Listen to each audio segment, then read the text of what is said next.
जब समाज में जिन जाति को नीच समझा जाता था, जिन लोगों को निम्न दृष्टि से देखा जाता था, बुद्ध ने उन्हें अपने समान रखा और संघ में शामिल किया। छन्ना दासी के पुत्र थे। बुद्ध ने उन्हें संघ में शामिल किया, भिक्षु बनाया और वह श्रावक बुद्ध बने। अरहत होने के बाद वह ये गाथा कहते हैं, मैं सर्वोत्तम सर्वज्ञानी द्वारा उपदेशित सुमधुर धम्म को सुना है। मैं अमृत की प्राप्ति के लिए निर्वाण मार्ग के महान ज्ञानी द्वारा निर्देशित पथ पर चल पड़ा।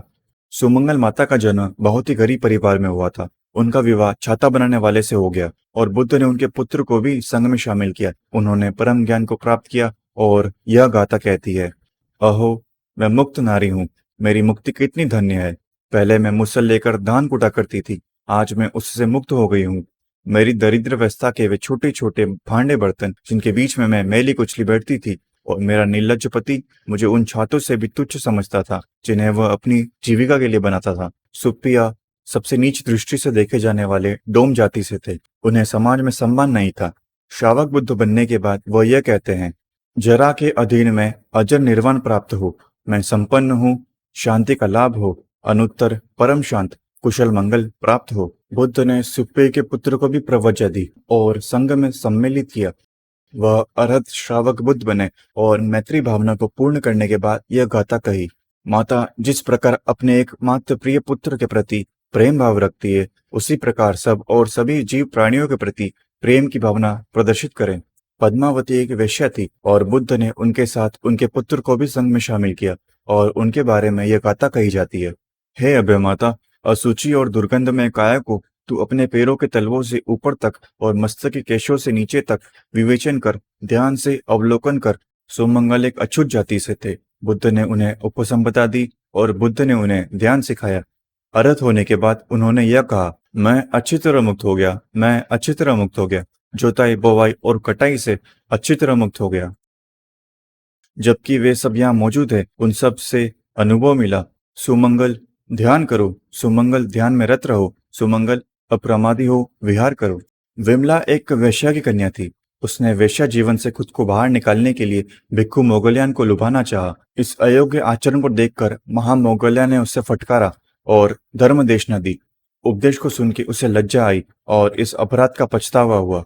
ध्यान साधना सीखने के बाद वह भिक्खुनी संघ में शामिल हुई और अरहत बनी। अपने जीवन को परिवर्तन करने के बाद वह यह कहती है, मैं पहले रूप लावण्य, सौभाग्य और यश से मतवाली होकर यौवन के अहंकार में मदमस्त थी और मैं अज्ञानी अपने आप को बहुत गौरवमयी समझती थी। वितिसेन महावत परिवार से थे। अरहत होने के बाद यह उदान कही, अरे चित्त, नगर द्वार पर बंधे हाथी की तरह मैं तुझे बांध कर रहूंगा, जिससे कि तू पाप कार्य में न लग सके, ताकि तू शरीर में उत्पन्न काम जाल में न फंस सके।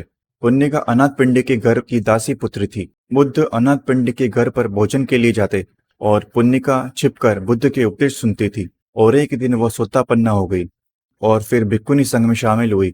एक दिन वह अपने बीते हुए कल के बारे में यह बताती है, मैं पनहारिन थी, सदा पानी भरना ही मेरा काम था। स्वामियों के दंड के भय से, उनकी क्रोध भरी गालियों से पीड़ित होकर मुझे कड़ी सर्दी में भी सदा पानी में उतरना पड़ता था।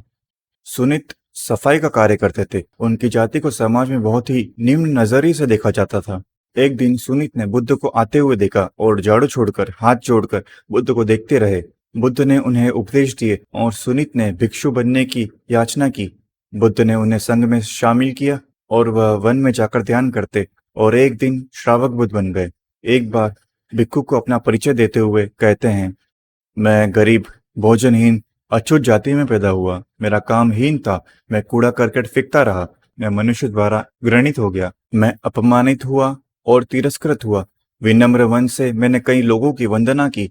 तब मैंने भिक्षु संघ के साथ सम्यक संबुद्ध को, महावीर बुद्ध को मगधों के उत्तम नगर में जाते देखा। झाड़ू को छोड़ वंदना के लिए मैं उनके पास पहुंचा। पुरुषोत्तम मुझ पर अनुकंपा करके वहीं खड़े हो गए। तब शास्ता के चरणों की वंदना कर मैं एक और खड़ा हो गया। सभी जीवों में उत्तम बुद्ध से मैंने प्रवज्ञा के लिए विनती की। तब सर्वलोक का अनुकंप कारुणिक शास्ता बुद्ध ने मुझसे कहा, भिक्खु आओ।